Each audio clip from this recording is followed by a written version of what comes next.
Hello and welcome to the On the Couch podcast, the podcast that gives you the view from the therapist's chair. I'm your host, John Dennis, a licensed professional counselor. You're listening to OTC episode 49 with Lauren Selfridge, host of the This Is Not What I Ordered podcast.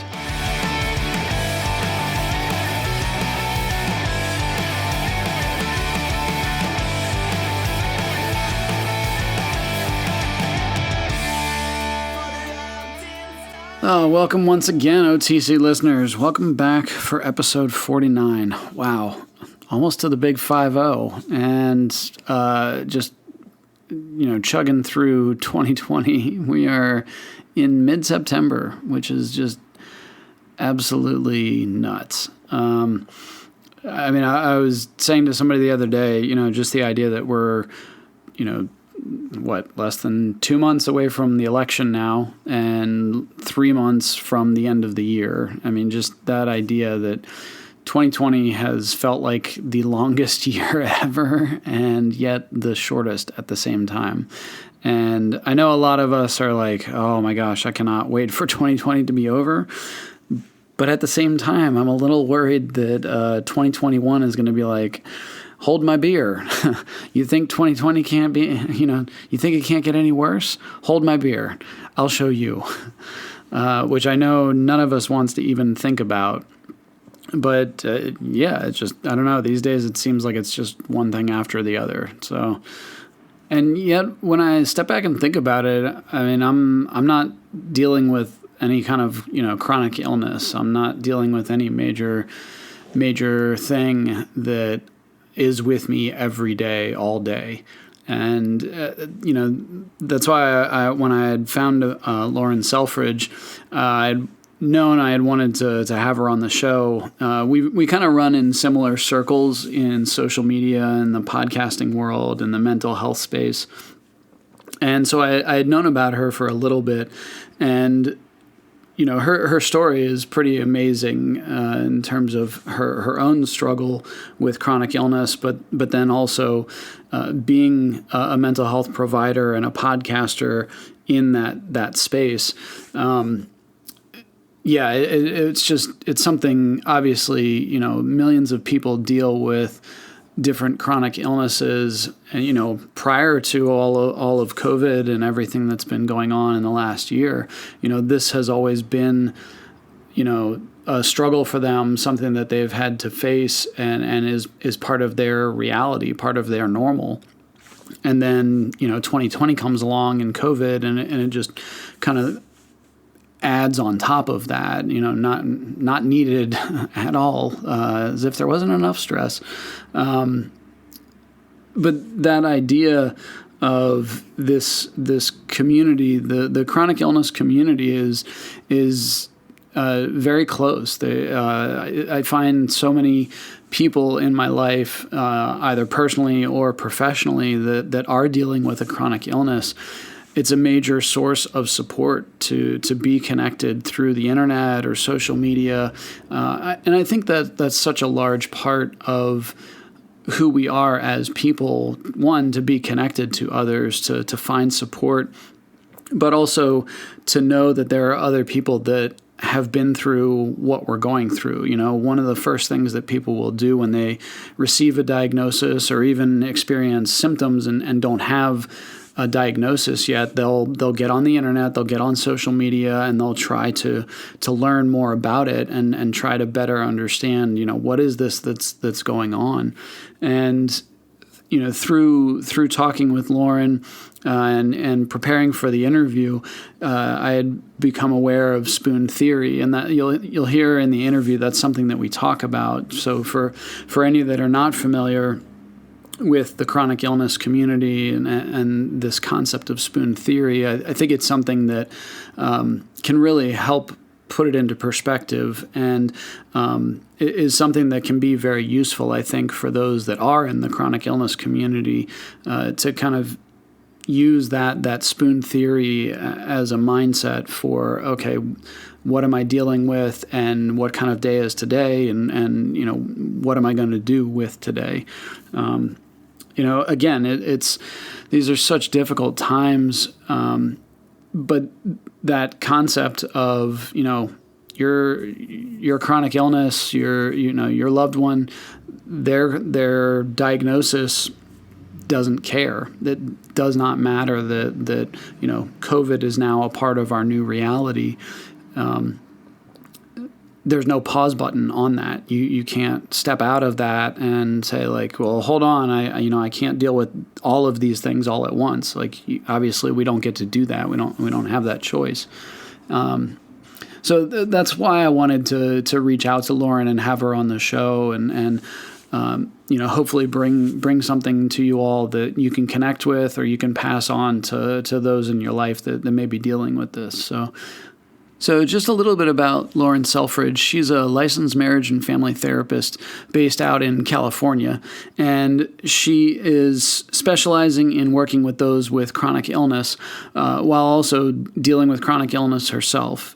She's the host of the This Is Not What I Ordered podcast, and in addition to that, she's a writer, a speaker, and a consultant. And one of the awesome things about Lauren is that she's created this amazing community through her podcast, and it's such a support to so many people. I mean, every month, every episode.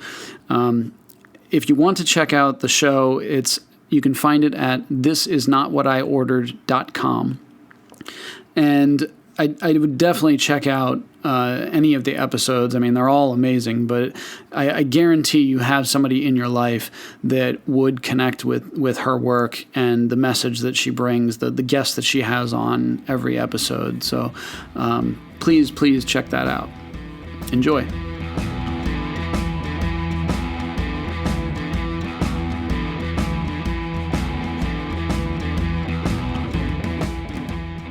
Well, OTC listeners, I have here on the show today Lauren Selfridge, who is a licensed psychotherapist in California, and she's the host of the podcast, This Is Not What I Ordered, and that is a full-hearted living with chronic illness and health challenges. That's kind of the tagline of the show. So, Lauren, welcome to the show. Thanks, John. I'm happy to be here.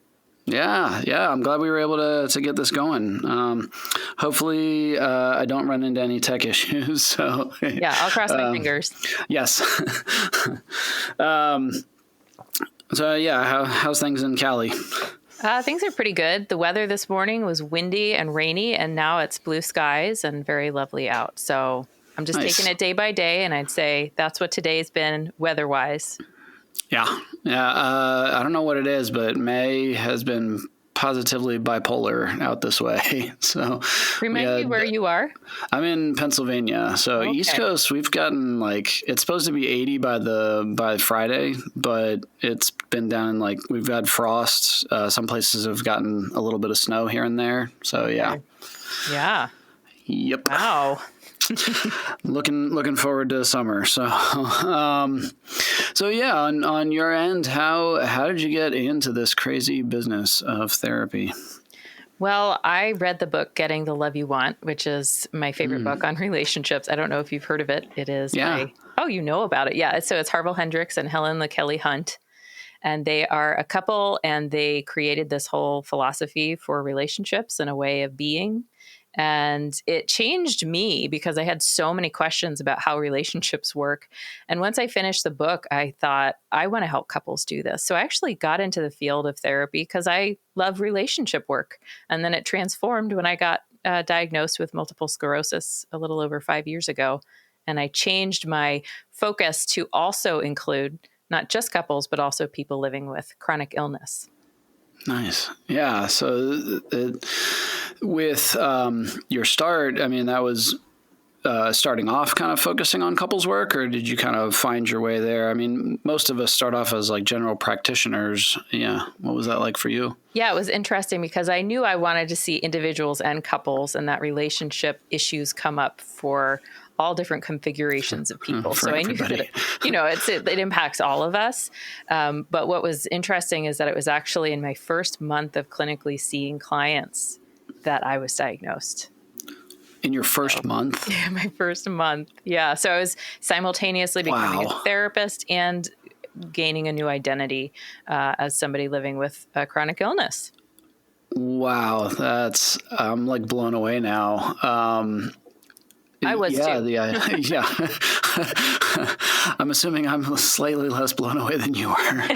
I can't even imagine just going through that transition and then getting hit with that curveball. Wow. Yeah, it was really strange, and kind of like how when you asked me how things are in California, I started with today because I needed to take it a day at a time. And I knew I couldn't rush through it. Part of that was knowing it wasn't yet time to reveal to the world that I had this new diagnosis. So I just started with my smaller group of colleagues who were so supportive and helpful to me. And over time, I not only became comfortable revealing it, but now feel like it's just another thing about me, and has impacted me in an unusually powerful way, in that I can relate to people in a completely different way now, having multiple sclerosis. Yeah, I mean, obviously that's a pretty rough way to get street cred, but yeah, right. Yeah, but yeah, I could imagine, being sought out for that now. People connecting you with that. Yeah. So in terms of, that like, sorry, I'm almost like speechless, or I'm like, I now have like a whole different set of questions. That's okay. That's actually my favorite, is the in the moment stuff. Yeah. Like I said, just the, trying to walk through that, and when is the right time to tell clients, and how do you deal with that? And okay, man. So yeah, with the work with chronic illness for your client load, I guess, could you share, how do you work in that space? So help me answer your question. So you're wondering what is the question? How do I? The idea of a portion of your caseload of your work in therapy focuses on helping people with chronic illness try and navigate that. And I guess I just wanted to hear a little bit more about, typically, what are you helping people with? What does that look like? Yeah. Well, it's interesting because one of the things that you probably know as a therapist is that there are the reasons people come into therapy, and then there's what we actually do in therapy. And most of the time, I would say it's not the most important thing is exactly why you started therapy, but the fact that you're there. And so just like anyone, folks with chronic illness have to deal with all of the rest of life too. So it's not just like, we just work on what it's like to build an identity with this extra thing in your life, but it's also dealing with everything else that was going on. And so, like, for example, right now we're in this pandemic. And what I've been noticing is that my clients still have lives, even in addition to the fact that we're going through this major adjustment culturally. So the same is true with my clients with chronic illness. And I actually really love that, because that's just the nature of being human, as we can relate to each other on this very basic level around the fact that there are relationship issues, there's family issues, there's job issues, life purpose issues. But then there's this added layer, which is, how do I do all of that when I've got to manage different energy levels, or I don't know when I'm going to die, or I do know when I'm going to die, or I don't know how to tell someone on a date, or if I should tell them on a date, or how to talk to my employer about accommodations that I need without getting kind of treated differently. I mean, there's all kinds of thematic stuff that comes up, and it all mixes into the rest of life. And it's really powerful, I think, to be able to meet them there, and to know that, for them to know that I kind of get it. I don't always get it. I don't get every aspect for each person, because we all have different diagnoses most of the time.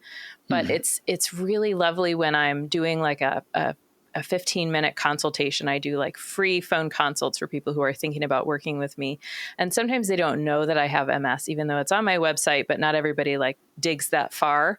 And Sure. Sometimes I'll tell someone, if it's appropriate, I'll say, I also live with multiple sclerosis. And it's so lovely when I hear them say, "Oh, that's so cool," which is, or I'll hear relief, and it's so different from, I think, any therapist who has a chronic illness probably went through a period of deciding whether or not to share it, and some do and some don't. But who would have thought that your chronic illness could actually be a wonderful thing, a point of connection, and kind of like a superpower clinically?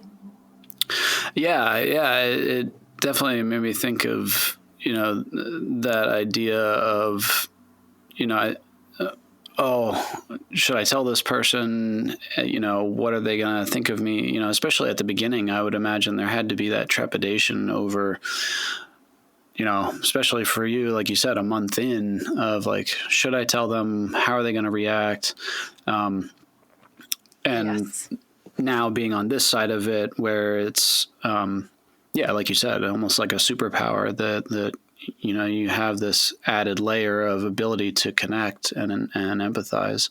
Yeah. And I also see it as I'll be honest, I see life in a very, certain way that works for some people and not everyone. What works for me is to create beautiful stories out of what we're given. And so the way that I see health challenges and chronic illness works for me personally, and also works in my therapeutic relationship, where I see it as a point where we actually are invited into a deeper relationship with ourselves. We're invited to have even more exquisite attention to our needs, and to pay attention to our bodies and our spirits, and get in touch maybe earlier in life than we originally would if we didn't have the health challenge. Get in touch with what is meaningful to us, because there's a little bit more necessity for getting in touch with what we care about when we don't have as much energy, or we don't have as much ability. We need to use it on what matters to us. So it's actually, I see it as a weird gift that nobody would have picked, but it's like this really spiritually rich opportunity to do the deep work of therapy and the work of being human. And I can see, often we talk about, the therapeutic relationship as so vital. And I think most therapists see it as, being privileged to walk with people through, what I usually say is usually the worst parts of somebody's life. Yeah. And that idea of it connecting even more, that it's on, like you said, just so many nuances, so many layers to it, and in working with a person, let's say they are coming to you specifically because they've received a diagnosis of some type of chronic illness. Are there particular things that you're trying to help them think about, or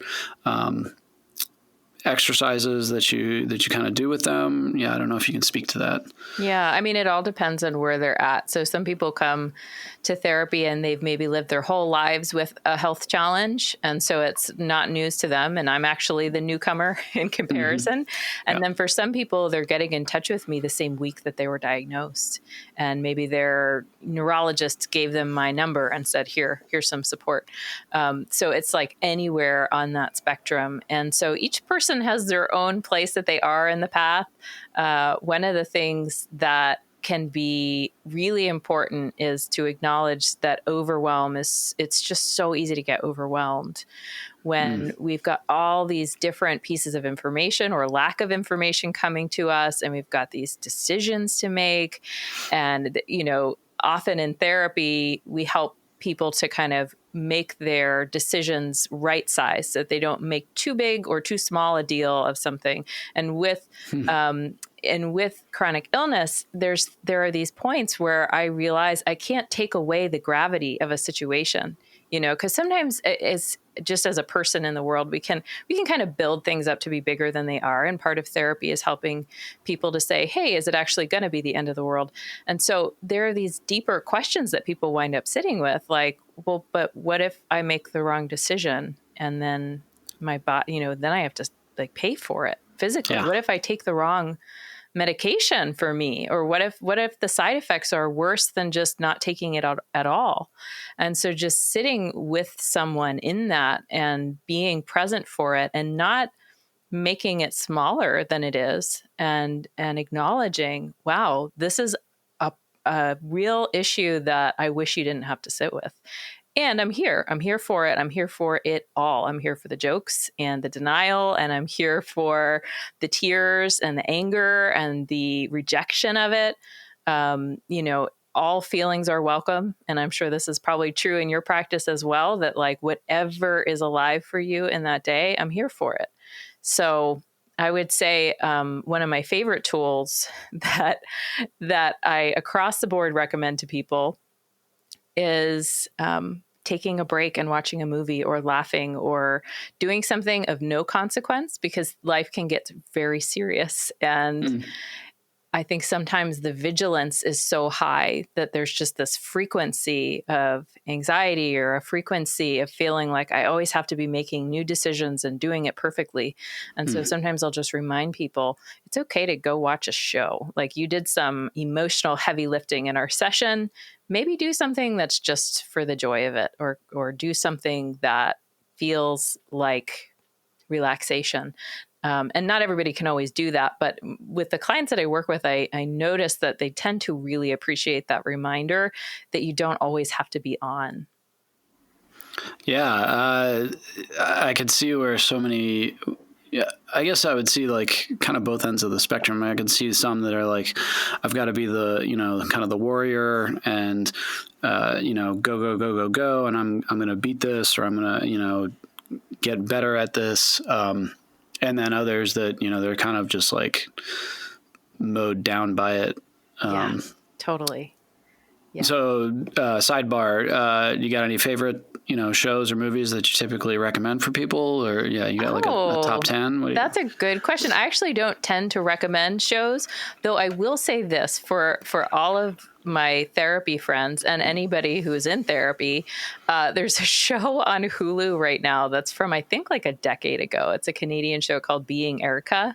And I don't know if you've heard of it, but it is about a woman with a therapist who helps her travel through time to redo key moments. And it's definitely it's not realistic for many reasons. One is time travel. The other is that leap there's also like really poor boundaries between all the characters. So, the therapist is like tuning into her life when she doesn't know he's there. So that's not good. Okay. But the show itself is actually really, it's lovely, and I enjoy it. So I'm actually watching it a second time right now that it's on Hulu. Okay, nice. But also I would say any show that makes you laugh, big fan of that. Yeah, I was going to say, like, now is probably not the time for This Is Us, or, some pretty heavy stuff. Like, it's probably, like an Elf kind of. Well, and the thing is, sometimes if someone feels like it's helpful to watch a show or a movie that will make them cry, sometimes it's nice to cry about something that's not your own thing. And to just get through the somatic experience of releasing the emotion and physically shedding tears, so that you don't have to just do it about your own life. So for some people, it is the right thing, but it really, it's so personal. And I definitely don't tell people like, go watch a movie to make yourself cry. Yes, that would be an interesting homework assignment.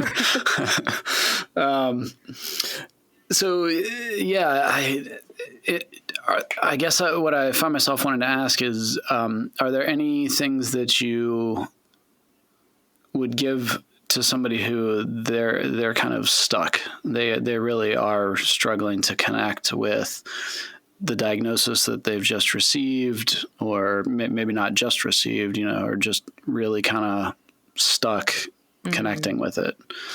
Well, one of the things that tends to come up for people is this concept around the label of having a disability or having an illness. And what it can bring up for folks is this disassociation with it, meaning, well, my body has this thing, but I'm not, like, my body has cancer, but I'm not a cancerous person. Or for me personally, I've got brain lesions, but I don't identify, like, there's something about this concept of having an illness that just doesn't feel personal.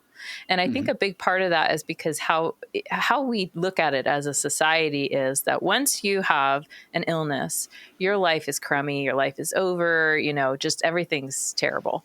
And I think there's something really lovely about that resistance to these labels.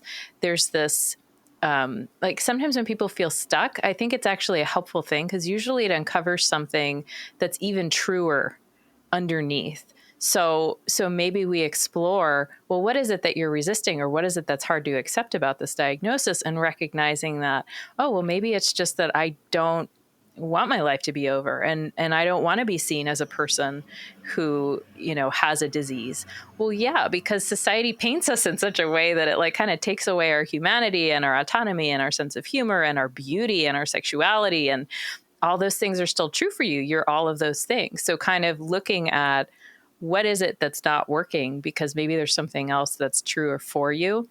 And that's really exciting, because what I think is happening right now is it's never a good time to be diagnosed or have an illness, but now we are in this world where people connect online and are on Twitter and Instagram and Facebook, and there's all these chronic illness hashtags, and there are people who are posting selfies from the hospital, and they're posting pictures of their ostomy bags, and they're normalizing the concept of quote unquote having an illness or being ill or having a disability. And we're recognizing actually most people have some kind of a health challenge, and we don't talk about it as much as we could. But this is, of all the times I would say that I would want to be diagnosed in this day and age versus any other time, because we're starting to see that there's this whole person. It used to be that folks were looked at as just like, they're not really a person anymore. Oh, they're not really a viable partner, or, oh, they're not able to be whatever, a collaborator or a friend. And I think people with chronic illness are teachers in many ways and are amazing wisdom holders. So for me, when you said the question about, okay, what if somebody's stuck? I think the point of stuckness is usually a doorway to something else that's really lovely. So well said. Yeah.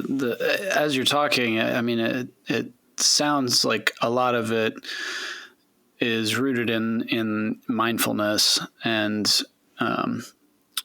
really trying to kind of balance all of it. You're pissed. You're allowed to be. That's pretty normal. Like, connect with that. Yeah.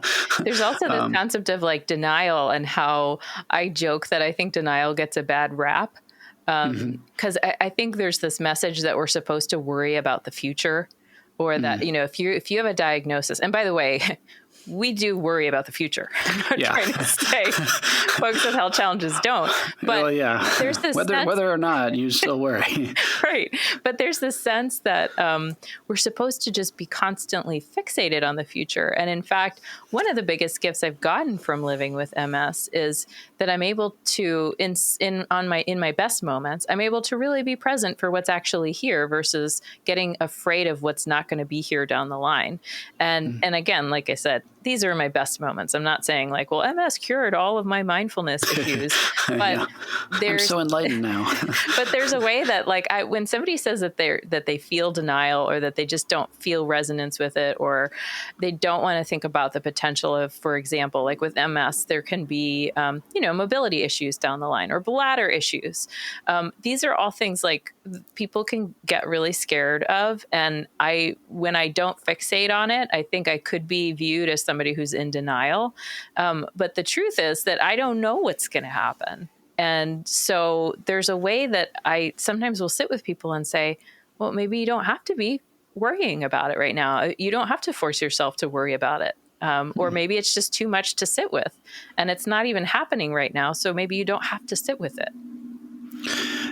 And do you find you have to have that conversation with a lot of family members as well? I actually don't see family members of folks with chronic illness nearly as much. I'll sometimes meet with a client and their partner, or, just if they want to bring in a parent or something. But those relationships are so important. And I Sure. do wind up working with clients a lot on how to talk to the people they love about the things that they're going through. Mm-hmm.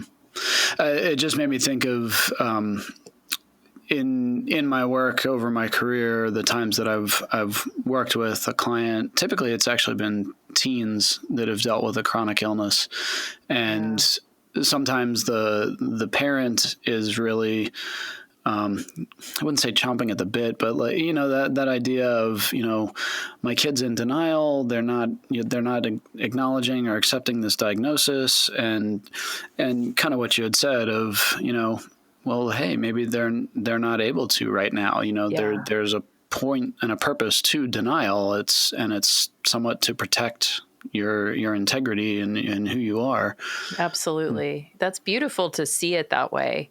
And it's really painful, I think, for the family members when that's happening. But to have that reframing of it is really important. Yeah. Okay. I also think that like when I think of a family or a relationship where one person's in a more kind of accepting space or even in a denial space, or just not feeling the anxiety, and then the other person or family members are, I kind of think of that concept of the pack of wolves, where everybody has their own vantage point. Each wolf can see a different part of the land, and they're all looking out for the pack. And so in any system, we know this, that like what one person does in a family system impacts the whole system. So it's possible that if that same teen had a family that was kind of apathetic, they might be more on high alert. Who knows? But that everybody kind of serves their purpose. And I can just say, as a person with chronic illness, I love my self-proclaimed overprotective mother and my partner, who both look out for me in a way that sometimes I just don't have the bandwidth to think about all the different decisions. And it helps that they're holding some of the vigilance with me. So it's a dance, And I want to go back to something you had said. You were talking about, some of the hashtags and things like that. And I'd wanted to bring up the Spoonie and spoon theory, because in communicating with you, I had like stumbled across it somehow. I can't even remember. I was like, what the heck is this? Can you kind of just give the Cliff's Notes version of spoon theory and what that is? Sure. Well, I just want to say as a side note, and I'm getting meta here, but I'm a therapist and that's what we do, how much it means to me that you have done that research and have learned that spoon theory exists and that spoonies exist, because it just means a lot when people do that, and it feels kind of exciting that you even know to ask that question. So thank you.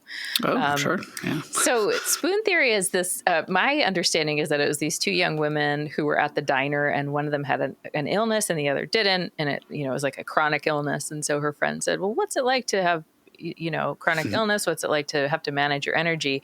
And so the one woman handed like a handful of 10 spoons to her friend and said, imagine that each one of these spoons represents a unit of energy. And so the average person has like infinite spoons or has 100. And then, she takes half of them away and says, now this is what it's like to have illness. Is like, 1 spoon represents taking a shower, or 3 spoons represent getting dressed and doing your hair for the day. And you have to manage how many spoons of energy that you use. It's just that you have fewer spoons to work with.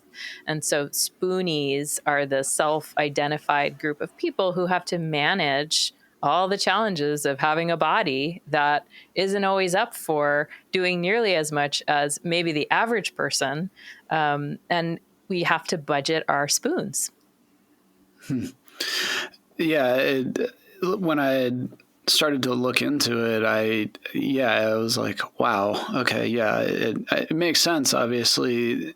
And thinking of, just the energy I have on a given day, but that idea of like borrowing against the spoons, like you can do this, but you're going to possibly pay for it. Right. You're going to pay tomorrow or the next day or, however long it takes. Totally. Like I would not have scheduled this podcast interview on a day when I was also interviewing someone on my podcast, or like tomorrow I have a much lighter day. So I'm like, oh, I can put so much energy into this interview because I know that I'll have time to rest afterwards. And that actually impacts today in a big way. So it's it takes a while. And I actually work with folks in my practice on that a lot too. It's just, acknowledging how can we set your life up in a way that feels more manageable for you so that you feel empowered and at peace with what your kind of daily life looks like. And how long did it take you, do you feel, to grasp that concept for yourself? I mean, I imagine that, you had to really start to tap into and pay attention to, what your body's telling you and be much more mindful of your schedule and your commitments. It definitely it took a while, and I think I'll always be figuring it out because sure. I have a relapsing remitting condition. So at any moment I could be, who knows if there's like new disease activity or not. But when I was right before I was diagnosed, there was this like 6-month period we were trying to figure out why my leg was numb. And, I was also working a full-time job and going to school to be a therapist. And jeez. I had a role that had a lot of responsibility. I had my own office at my job, which was a big deal. It was like my first time having my own office. And I would take naps under the desk once or twice a day for about 15, 20 minutes each time. And I have to tell you, I felt so much shame and self-criticism about it. I was like, what is wrong with me? I care about this job. Why am I taking a nap? And once I got the diagnosis, I still didn't put 2 and 2 together, but eventually I look back and I'm like, I don't know how I did as much as I did back then with only a few naps a day. Yeah. I just kept pushing myself because I had that old paradigm of the idea that like if you are tired, it means that you're lazy. And that's so not... That is not what that means. So I think in a big way, it took some like a psychological shift to understand that, wait a second, my body and my spirit are 2 different things. So I can want to do something, like I can want to go to a party, or I can want to do a really great job at my old job, but it doesn't mean that my body's going to be up for it. And it was really cool to figure out, okay, I joked with a friend on another podcast. I was like, feels like my body is an introvert, but my spirit is an extrovert. And so holding both of those at the same time requires some willingness to be in the messiness. Yeah. Yeah. Man, the idea of having to, learn that about yourself, but then also having to communicate that to other people sorry, today's not your day. Like I'm having to reschedule this, or, I just, and the one, I forget who you interviewed, but I remember really liking that you had said this of, there are those days where it's just, I'm going to eat this ice cream and I know I'm going to pay for it, but I want to, and that's okay. That's how I'm feeling right now. And being able to make that conscious decision. The other thing is with Spoonies, those of us a lot of us have our own businesses because we get to make the hours and we get to choose our workflow.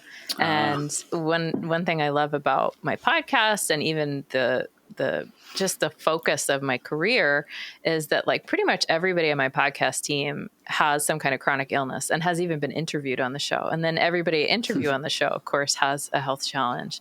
And so there's like complete understanding when somebody has to reschedule, or, somebody will say like, well, I can't get this part, somebody on my team will say, I can't get this part done by this date.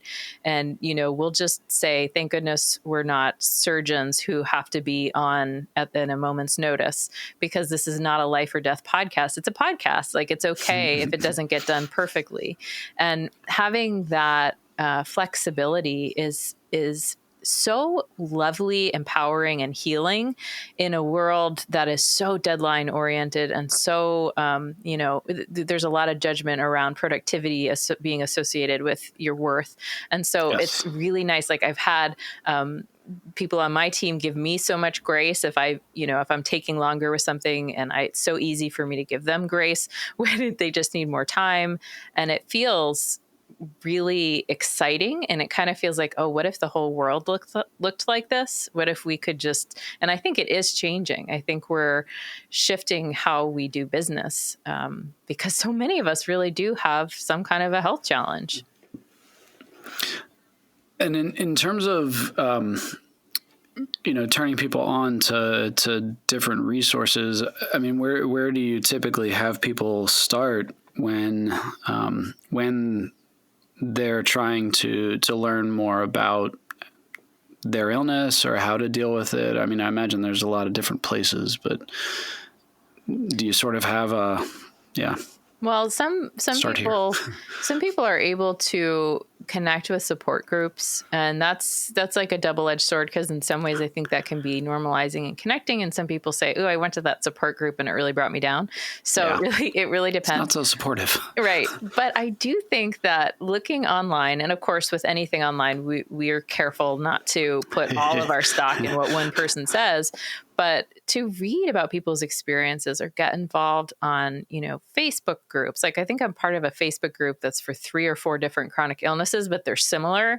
And so there's thousands of people in this Facebook group. And then I'm part of some smaller ones. Like I have one for the people who listen to my podcast, and they're kind of more oriented towards the spiritual side and the self-development side of having an illness. So it's less about the nuts and bolts of how a specific treatment works, but it's more about having conversations about our own personal philosophies about what it means when a symptom's, flaring and we're trying to deal with it.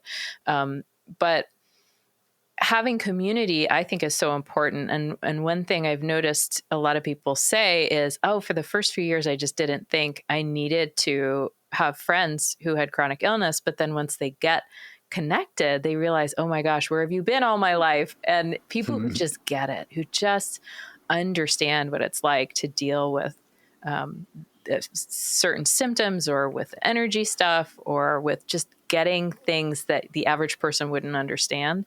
It's a real relief. And so that's the main thing I encourage people to do, is just check for online groups, or even hashtags, like there's Spoonie hashtags and stuff like that. You can read people's stories and see their photos from their lives and just start to feel connected that way. It almost made me think of with dating myself here, back in the days of CDs and tapes, and the liner notes that like bands would thank usually other bands, and that would be the way you would like find out about other bands similar to whatever one you liked and were listening to. And that idea of reading, finding some stuff, and kind of checking like, oh, what are the hashtags they're using, or, who are the people they're referencing, and just sort of like winding your way through the interwebs. Yes, absolutely. And the other thing it made me think of is almost this like second Maslow's hierarchy of needs. Obviously as we're, moving through adolescence and trying to figure out identity and autonomy, and then possibly having to do that over again, and really figure out, who is my support system? Where do I belong? I could see where it would be really kind of freeing to not have to like explain every little thing to people, that you just have your group that they get it, they know. Yeah, exactly. And I think it's also lovely that people who have been living with an illness can give the gift of their experience, their life experience, to newcomers. And there is a guest on my podcast, Andy McClellan, who said it's almost as though we're a little bit further up the mountain and we're reaching back and helping people climb. And that, just by living, and dealing with these challenges, that there's this wealth of wisdom to offer each other. And sometimes people just have these little life hacks, or, they'll recommend a brand of little patches for their skin or whatever it is. And it's so nice to have that guidance from peers. Sure. Well, and I think that's what, all of us want is, somebody that like, okay, I'm not crazy, right? Like somebody else has been through this and like they came out on the other side or they're making it through. Yeah. And whether that's, having kids and looking up all the different products and all the things that happen, and same kind of idea. Totally. And for you, I imagine that's got to be pretty awesome, the work that you do, and to be able to walk with people through that. I imagine it's got to be really, dare I say, cathartic? I don't know. It seems so cliche. It feels like, look, therapy is just like life. There's hard stuff people go through. There's wonderful stuff. I pretty much every week at the end of, I've seen all my clients, or maybe even just seen my clients for the day. And I'll say to my friend or my partner, like, I am so lucky. This is such an amazing thing. I learn so much from my clients. They get to feel supported by me. I get to help them see their brightest, shiniest selves, and also sit with them in their hardest, most, and sometimes it's shame or sometimes it's grief, but I get to sit with them in that. And that feels like one of the greatest honors. And that's something that you said right at the beginning of this interview. Like it is an honor to be able to do this and to sit with people, at the bottom of grief, and and up at the top when things are really beautiful and there's connection with your life purpose and your soul. It's pretty cool. Yeah. I like I said, I can definitely imagine the peaks and the valleys, but I almost hesitate to bring up COVID-19, but you mentioned there is this thing going on. I mean, have you seen much of a shift? I was thinking back to the whole like hydroxychloroquine thing, and that idea of like, oh God, like now it's going to become even harder for me to get what I need. In dealing with my own chronic illness. Did you see much of that where in your practice, or? Well, I mean, it's a theme that I've seen both in my practice and my guests that I interview in the online communities and my friends, that absolutely it's impacting our experiences as folks living with health challenges, whether it's access to medication. And actually that's true for me as well. We're not sure if I'm supposed to get my next infusion. And if so, when I'm supposed to get it, I do a 6-hour infusion twice a year as my disease modifying therapy. Mm-hmm. And we're kind of all shrugging. And, my doctor wrote a really thoughtful response to my questions about it. But the bottom line is we don't know. Mm-hmm. And so it's like a lot of people are weighing out what's the next right step. And that's really humbling. But also I'm noticing that a lot of folks have this shared understanding about what it means to be at home more often because they've lived with health challenges, or how challenging it is to worry about getting sick. Like there are a lot of themes that those of us living with health challenges are kind of like a little bit more advanced at. So it's almost like some of us feel like we've been prepared for the apocalypse in a way. And so I actually just interviewed a few guests this past week, and one of them said, Sherry, she said, "Oh, part of me feels like I just want to say to people, see how hard this is." And there's something validating about having the whole world go through it with you. Or for folks who like me, like my first year, I was home a lot the first year that I was diagnosed. I was getting the disease under control, whatever that means, and dealt with a lot of fatigue. And so there's a way that it felt lonely, but now we're lonely together. We're sharing this experience of being in solitude, but now it's actually normal to be in solitude, and people can relate to it on a much different level. So for a lot of people who have been living alone or not having as much social contact, there's more contact than ever before. Yeah. Yeah. There are so many memes jump to mind, but yeah, that idea of like, yeah, welcome to the party, newbie. Like, where have you all been? Like, we've been here for years. Right. Yeah. That's what it feels like sometimes. I mean, there's also a lot that is different. So I don't want to say like, oh yeah, we're fine. Everything's chill. It's hard. It is hard. And it's a different kind of it's a different kind of fear. It's just a different situation. Yeah, just the idea of things becoming even harder. You're kind of trucking along, dealing with your whatever chronic illness you might, and then all of a sudden it's like, oh great, now it's no toilet paper. Oh, okay, awesome. Yeah.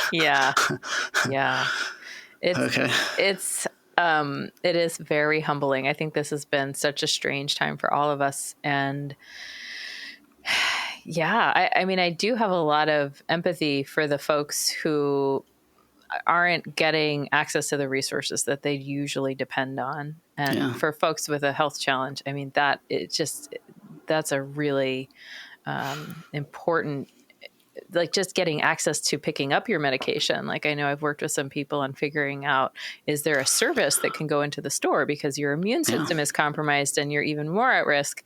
Those things are very basic needs, and it's scary when they're up in the air a bit. Well, and it made me think of, I'm aware of a few situations where, person gets in-home, PT or massage therapy or things like that. And, now that's not happening. There's just like we were saying, just so many layers to it that you don't even realize. Absolutely. Yeah. And plenty of people are not going to their regular appointments. Plenty of people still have to go, but then there's all this fear around the risk. So, yeah. In the work that you do around chronic illness, how big is humor? How big of a piece is that? Sorry. Well, I don't enjoy laughing. No, I'm just kidding. Not at all. I so appreciate and am grateful for the ability to make jokes and there was a while where I was tracking all the funny things that happened during my first year with MS. Like one of my favorite stories is my brother. I had just found out that I had MS, and we were talking earlier about family systems. Everybody has their role. So it was like, I was taking my role of just trying to accept it. My mom was like super on vigilance mode and doing all the research. And my brother was being the chill one. And so he called me, I think like a week after my diagnosis. And he said, hey, I need to talk to you about something. Can we talk? And I said, sure. And he said, I had something difficult happen to me just now. And I tried to call my friend and she wasn't available. And then I tried to call mom and she wasn't available. So I called you. Are you sure? And I said, yeah, go for it. And he said, well, I was at a restaurant and I got a pizza and I ate half of it. And then I got the rest boxed to go. And I was halfway home when I realized that I left it at the restaurant. And I was like, and he said, but that's not the worst part. This is the second time that's happened in the past few weeks. I loved it so much because it was his way of saying, like, we could still talk about stupid stuff together. Nice. We could still complain about those little things in life. Everything doesn't have to be about MS. And this little I really cracked up when he did this, and he was of course making fun of himself in this sharing of the story, like imagining that he's like so self-focused that he doesn't, I mean, he actually was upset about it, but it was a gift that he gave me that he said, I'm going to include you in this silly little moment. And it's such a gift. And I know that when I get my infusions, it's not fun. So as much humor as I can bring in, like, I know there's one nurse that has a really good sense of humor, and he and I will sometimes, like, if I get him as my nurse for the day, like, we'll just riff off of each other. Nice. And it's just it's so helpful because it actually helps regulate the nervous system and helps me feel like a human that can connect with other humans. Yeah. Yeah. It made me think of, just my brother, he unfortunately passed away from cancer in 2017, but I distinctly remember he had colon cancer, and they were going to be doing a double scope. So they were going to be doing an endoscopy and a colonoscopy.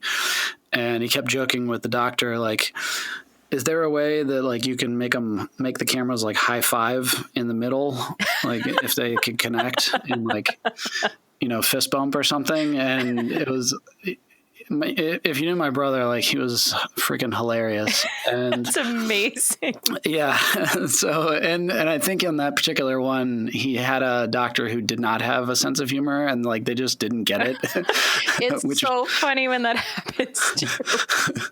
Then it's funny, like, on a documentary kind of level, like a mockumentary. Yeah. Like the Funny Man and the Straight Man. Yeah. I had one person like that where I signed up to do a study where, like, whenever I got my regular blood drawn, they were also going to keep some of it for a study. So I'd have to get extra vials. And there's this one guy who was leading the study, and he just sat down. There was this official conversation that we had to have about, we're going to keep some of your stem cells, and they're going to be frozen and kept here for however amount of time. And eventually I signed this paperwork, but right before I signed, I looked up at him and I said, just quick question. Are you guys going to clone me? And he thought I was serious. And I was like, I just want to make sure you're not going to clone me. And there was no, he did, but then after I started laughing, then he started laughing. And okay. Yeah, I was going to say, because then it almost becomes like a challenge of, like, I'm going to make you crack. I'm going to make you laugh. Yeah. Then later I said, do I get, like, a gift card out of this or anything for my stem cells? Yes. Your brother sounds like a really cool guy, and I'm really sorry that you lost him. Oh, thank you. Yeah, he was one of a kind. He was a better man than I. So, what's his name? David. David. Yep. Awesome. Nice Cheers to say to his David. name, even though I didn't get to meet him. Yeah. But I feel like I kind of got to meet him just now through your story. Yeah, he had 1,000,001 stories. He was like the king of stories. That's great. So, in terms of the work that you do, where can people find you? If people want to reach out to you, The best way to find me is that's a good question. The best way to find me, find your clone. To go to, right. Well, there's the website for my clone, and then the website for the rest of just me. So there's my therapy page, which is laurenselfridgetherapy.com. And then the rest of what I do is at laurenselfridge.com, which shares a URL with the name of my podcast, which is thisisnotwhatiordered.com. Nice. And then your social media, you don't have to give all the handles because that takes, like, forever, but, like, what platforms are you on? Let's do that. I'm on Instagram and Facebook, and I am on Twitter, but I'm open to guidance around how to do it better because I don't understand Twitter nearly as well. I'm sure there are a lot of people that are open to that. Yeah. Okay. So, if you were speaking to listeners that maybe they have a loved one that is dealing with a chronic illness, any advice that you would give them? I would say that having a loved one with a chronic illness is uniquely challenging in that you can't take it away from them. You can't be in their body for them or switch places. And I think that's one of the hardest parts about it. So, doing your own research and all of that makes a lot of sense because I think folks want to be able to help their loved one. The most important thing, and I actually would give the same piece of advice to both folks with an illness and folks who are their loved ones, is that both of you have unique and valid experiences, and it's so important to check in with each other about how you're feeling and give space for the other person to be having a completely different experience than you. And you don't have to agree or disagree with them, but to really give both people a lot of spaciousness and ability to share. And just because you're a caregiver or a friend or a partner of someone with an illness doesn't mean that you're not having your own challenges. So sometimes folks can kind of keep that to themselves because they don't want to burden us. And I think the truth is we need to hear about all of what's going on for you. Yeah, I was thinking of a lot of times we really like to have like grief fights. You know, that idea of I don't have to process it in the same way or at the same speed that you do. Yeah, I like that. Grief fights. That's perfect. Yeah. Yeah. And that's part of what makes you a stronger team, I think, is that you're different and you can come together and have different experiences. I would say yes, as long as you communicate about it. Right. The keep everything to yourself and then have an outburst is not the best method. Yes. Yeah. Or the like subtle passive aggressive stuff. Like we don't want that. That's not helpful. Not exactly helpful. And like you were saying, the just being in different places on it, and with that, would you recommend the loved one? I guess I'm thinking of like, should they get into the therapy themselves to kind of address some of it or deal with it? I know you said sometimes you'll meet with loved ones, but it sounds like your client is inviting them in. Right. It's not I'm now working with you also. I would say it's so important. I actually think therapy is a wonderful tool for anybody who wants it, and especially for someone who is a loved one of someone with a health challenge. It's so important that you have your own time and space to just sit with someone who's wide open, ready to receive what you're going through and focus on yourself. Because I think that's one of the things that can happen is folks can get so focused on their loved one who has a chronic illness that the self-care starts to wane.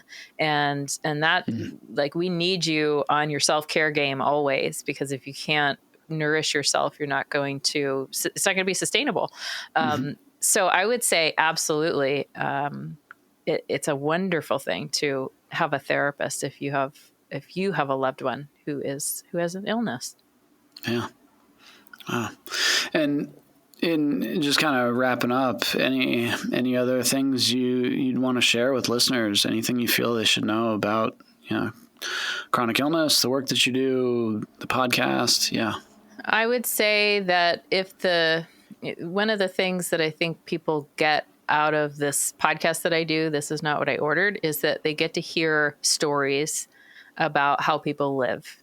And it's always different. I mean, there's similarities for sure, but what I think is nice is that there isn't one perfect answer or way to be and live.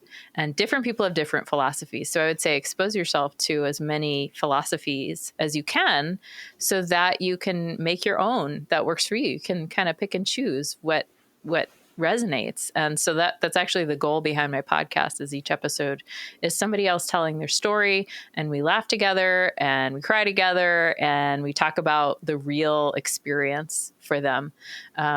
And what's interesting is we don't even talk about illness nearly as much as we talk about the person's growth and development.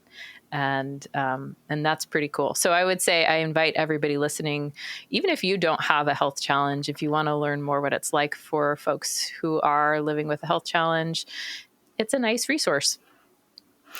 Yeah, I've really enjoyed listening along, and yeah, kind of like you had said, just you're listening to, them dealing with life just like anybody else. Yeah. And at the same time, I mean, it sounds, I don't know if I would say selfish, but like the idea of like it's a bit of a dose of perspective for me, because a lot of times I'm, oh, this happened or that happened, I left half my pizza at the restaurant kind of idea.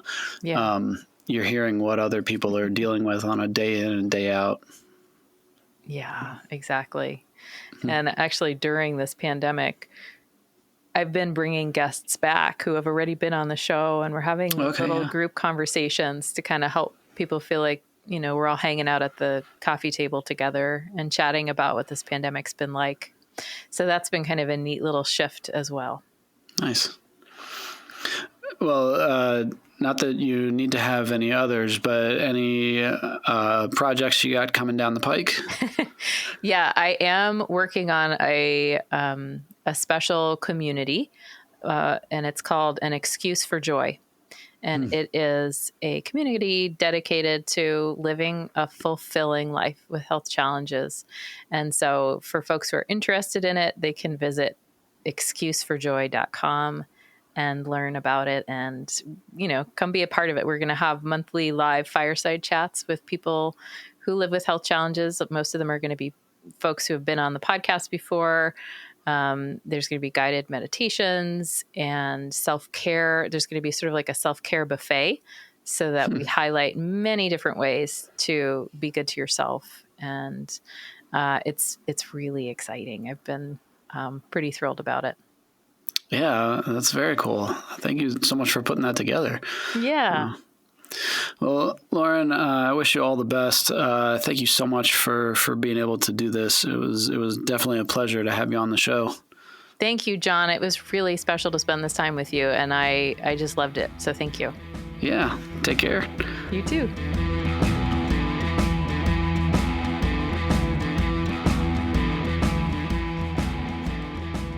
And there you have it, OTC listeners. Another episode done and in the books. That's episode 49 all wrapped up. So next episode will be episode 50, because 50 typically follows 49. Interesting how that works. Where I will be talking with Dr. Daniel Legoff, who is the founder of Lego Therapy. Well, if you liked what you heard, be sure to subscribe, rate, and review wherever you're catching this podcast. You can check out detailed show notes and any other resources given in the show at www.pfsonthecouch.com. If you'd like to stay up to date on upcoming episodes, guests, or contribute questions to the show, be sure to follow along on any of your favorite social media platforms. The author and host of this podcast is not engaged in a therapeutic relationship with the listener and cannot give counseling advice without a confidential appointment. Listeners should be sure to consult with a licensed therapist in their area or seek emergency medical attention if they are experiencing psychological difficulty. A special thanks to the band The Topsy-Turvies for the show theme song. Their song, Like a Living Dead, can be found at topsyturvies.bandcamp.com. The bump interview track was the song 1973 by Bruno E. The author and host of this podcast is John Dennis. Special thanks to show editor Casey Lehman and show producer Trevor Groff.